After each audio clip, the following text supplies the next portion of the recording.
Today we're going to cover section 6.6, vectors, and I would like to motivate this section, okay, before we start filling out the guided notes here. So some of you have maybe seen this formula here. F is equal to m times A. F here is the force, which essentially is just how hard something's being pushed, for putting this in simple terms. M would be the mass. A similar concept to weight.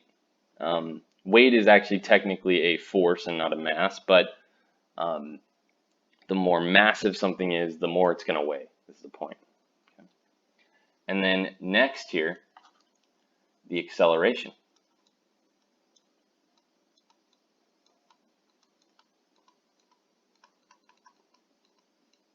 Now, acceleration is really the rate at which the velocity is changing. But to put this in a little bit more simple terms, for now you can think about that as the rate at which the speed is changing. Okay. So if something is changing speed really quickly, then it's going to have a high acceleration. Okay. And if it's not changing its speed at all, then its acceleration would be 0. I'm just giving you a couple examples here. But there's a problem with this equation as it's written right now.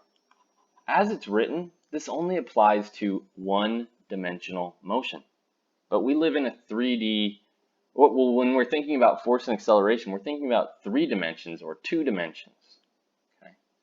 Right? So the only adjustment I would make to this from possibly your high school physics class is I would turn this F in this A into vectors, so that we can use this formula to talk about motion that's in 2D or 3D. Okay. And here's a simple example here. Let's just say we were thinking about a force and it was in the direction of 45 degrees off of the horizontal.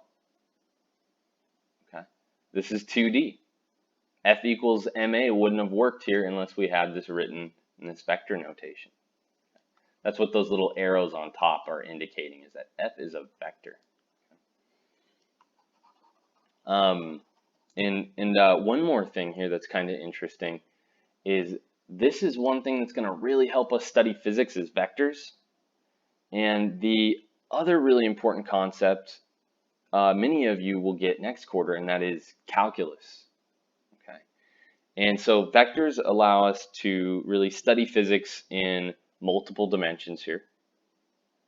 And is what calculus is going to do for us is it's going to allow us to work with maybe an acceleration function that's changing with time. Maybe this thing is speeding up and slowing down, whatever we're talking about here. And once you finish calculus, is what you'll do is you'll take a course called vector calculus, and you'll combine both of these ideas.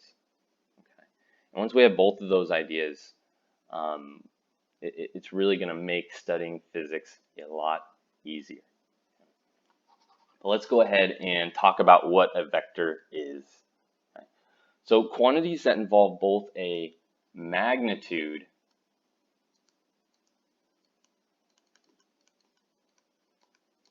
and a direction are called a vector.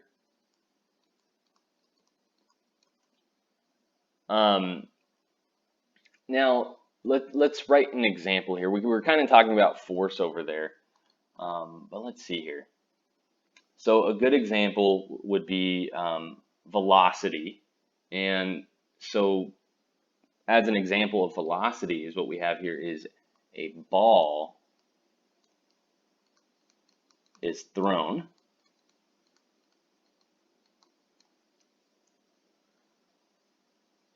Let's see, let's pick a speed here. It's thrown 80 miles per hour at an angle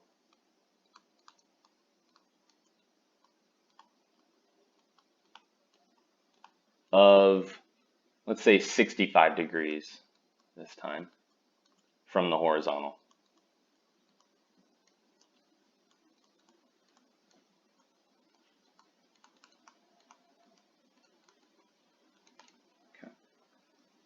And let's talk about which aspects of this are the magnitude and which are the direction. And so it might be easy to see that this here is the direction. And so I'm going to highlight both those the same color.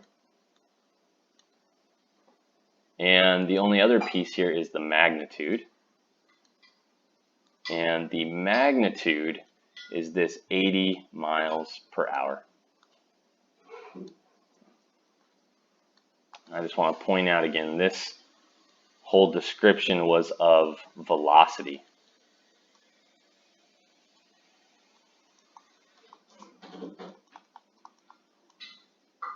Okay. And now our second definition, quantities that involve magnitude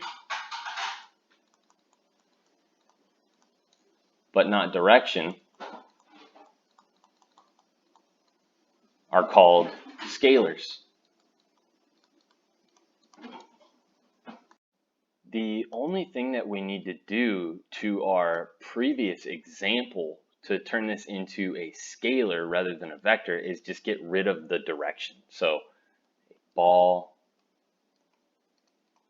is thrown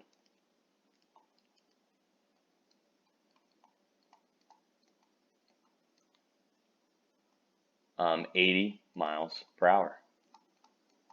Okay. And this here is actually called speed. Okay. So that's the only difference between speed and velocity is velocity has a direction, speed does not. But the magnitude for both of these is that 80 miles per hour. Okay. And this seems pretty reasonable why we would want this concept of velocity. Again, when we're thinking about things moving through space, we're usually thinking about 2 or 3 dimensions, not 1. Okay. And now we're going to see what these things look like geometrically. And it's pretty simple. So all we have is we have a point where we start, a point where we end, which maybe there we go. Now, when you go in and you start taking physics and calculus, you usually won't write these dots here at the start and the end. But just because we're being introduced to these for the first time, it's going to be kind of helpful that they're there. Okay. Now, the next thing here is we have the point P to the point Q, and V, this is going to be our vector. V is the vector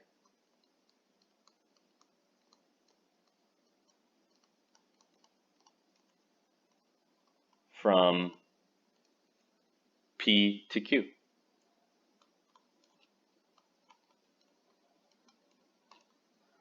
All right, and so for now, it really just looks like a line segment with a direction on it. Okay, and we're going to talk about this a little bit more here as we move down.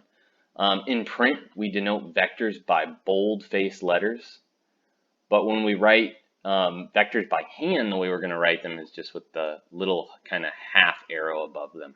Okay. This is, I think, a little unfortunate that we use bold-faced letters to denote vectors in print. And the reason I say this is sometimes it can be hard for students when the first time they're working with vectors to notice that, hey, that letter there is bolded. It doesn't always quite stand out. So as you do work through this section, pay really close attention to the letters you see, because some of them will be bold, some of them won't, and the ones that are bold are the ones that are going to be vectors, and the ones that aren't won't be vectors. Luckily, at least when we do this by hand, we have this little arrow above the V, and it's a little easier to see that it's a vector. Okay. And it doesn't necessarily have to be the vector V. In fact, we'll pretty frequently use the letters U, V, and W for vectors in here, but we'll let it can be really any letter. Okay. All right, the next thing we're going to talk about here is the magnitude. So the magnitude of a vector V is its length. So in that example that we had at the very top, the magnitude, right, we said was that 80 miles per hour. So if we were to be sketching this, then the vector should be 80 units long. Okay. That's the idea. Now let's see if we can come up with a formula on how to find the length of a vector. Well, if we have our vector here pointed off in some direction, and we have where it ends, where it begins, and maybe we call this, how about x1, y1, and we'll call where it ends x2, y2. And now, again, we want to figure out how long this is. And I want you to actually think about it for a second. You might be able to come up with a way to figure out how long this is.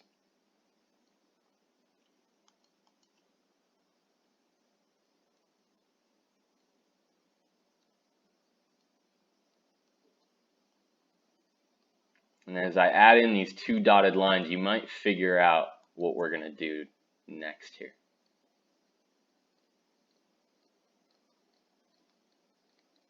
There we go.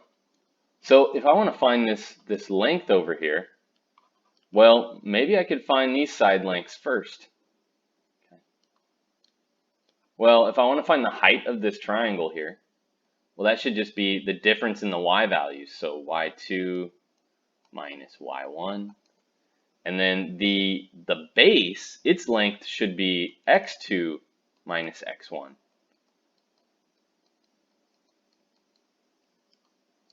Which means that if we actually do want to find the length of the vector v, I'm going to actually denote this thing here as v.